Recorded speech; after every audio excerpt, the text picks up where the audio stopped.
వేడివేడిగా పాల ఉక్కిరి అయితే రెడీ అయిపోయింది. కొద్దిగా ఆయిల్ వేస్తున్నాను.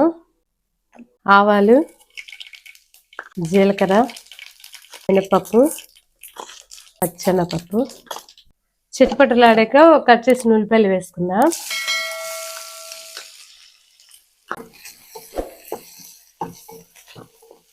పచ్చివాసన పోయే వరకు ఇలా వేయించుదాం. కొద్దిగా సాల్ట్ వేసుకుందాం. ఉల్లిపాయలు వేగినాయి కదా, పచ్చిమిర్చి వేసుకుందాం.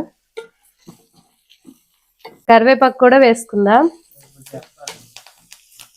కొద్దిగా పసుపు వేసుకుందాం. అల్లం వెల్లుల్లి పేస్ట్, కొద్దిగా కారం, ఇవన్నీ వేసాం కదా, బాగా కలుపుకుందాం. బాగా వేగాక పాలు వేసుకుందాం.